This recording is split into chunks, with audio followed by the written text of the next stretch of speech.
Pushpa impossible की कहानी काफी इंटरेस्टिंग मोड़ पर आ चुकी है, जहां एक तरफ में पूरे 7 सालों बाद कादम्बरी को दिखाया जाता है, जहां पर हम देखते हैं कि कादम्बरी पूरे 7 सालों बाद बदल चुकी है। कादम्बरी अपने ही गांव की सरपंच बन चुकी है। दूसरे ही तरफ हम ऋषभ और राशि को देखते हैं, जिन्होंने यह फैसला कर लिया है कि वह अब भागकर शादी करने वाले हैं। जी हाँ, अब आखिर ऐसे में यहाँ पर क्या होने वाला है और साथ ही पुष्पा इम्पॉसिबल की आने वाली कहानी क्या रहने वाली है, इन सारी बातों को हम आज की इस वीडियो में जानने वाले हैं। कहानी की शुरुआत में हमें कादम्बरी को दिखाया जाता है, जहाँ पर हम देखते हैं कादम्बरी जो कि कुछ गुंडों से एक बच्ची को बचाने के लिए जाती है और कादम्बरी अपनी बंदूक दिखाकर उस बच्ची को भी उन गुंडों से बचा लेती है। कादम्बरी उस बच्ची और उस गुंडे को लेकर गांव में आ जाती है और अब यहाँ पर हमें यह पता चलता है कि कादम्बरी उस गांव की सरपंच बन चुकी है। कादम्बरी उस बच्ची को तो उसकी माँ को सौंप देती है और कादम्बरी गुंडे को पुलिस के हवाले सौंप देती है। इसके बाद हमें जुगल को भी बताया जाता है, जुगल जो कि कादम्बरी के इस काम से काफी ज्यादा खुश होता है। लेकिन पल हम कादम्बरी की बेटी यानी कि दीप्ति की, वही बेटी जिसे कादम्बरी ने चुराया था, उसे देखते हैं। यहाँ पर हम देखते हैं कि तितली पूरे 7 सालों बाद वह भी बदल चुकी है। तितली का स्वभाव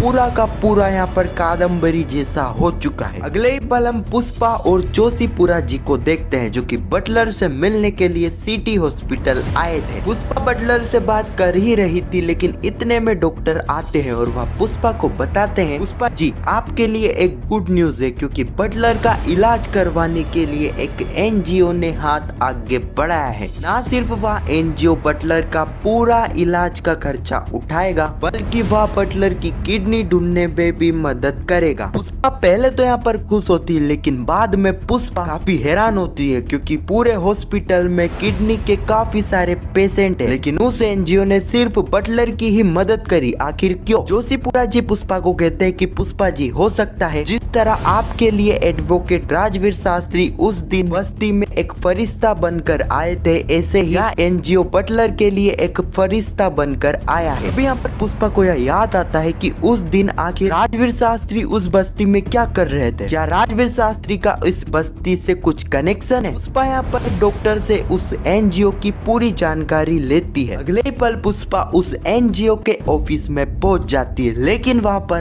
काफी ज्यादा पूछने के बाद भी यहाँ पर पुष्पा को उस एनजीओ से कोई भी जानकारी नहीं मिलती, जिसके चलते पुष्पा यह फैसला करती है कि उसे उस एनजीओ की मेन बिल्डिंग पर ही जाना होगा। अगले पल पुष्पा जैसे ही उस एनजीओ की मेन बिल्डिंग का पता देखती है, उसे पता चलता है कि उस एनजीओ की मेन बिल्डिंग की जगह पर एक फैक्ट्री है। पुष्पा को कुछ समझ में नहीं आता है, लेकिन तभी पुष्पा को एक कॉल आता है। यह कॉल एक लैब से था, जहाँ पर पुष्पा ने उस बस्ती का पानी पहुँचाया था। पुष्पा को यहाँ पर बताया जाता है कि उस बस्ती के पानी में एक ऐसा केमिकल, बोले तो जानलेवा पदार्थ काफी मात्रा में है, इसके चलते ही ये सारी ही मौतें हो रही है। सुनते ही पुष्पा के होश उड़ जाते हैं। अब आने वाले एपिसोड में हम देखने वाले हैं कि राशि जो कि ऋषभ को यह कह देगी, अगर उनके घर वाले उनकी शादी के लिए नहीं मान रहे हैं तो उन्हें भागकर शादी कर लेनी चाहिए। राशि ऋषभ को ये सारी बात कह ही रही होती है, लेकिन ये सारी ही बातें ऋषभ की माँ सुन लेती है। पर ये सारी ही चीजें ऋषभ की माँ पुष्पा को बता देती है। पुष्पा पहले तो उनकी बातों पर यकीन ही नहीं करती है,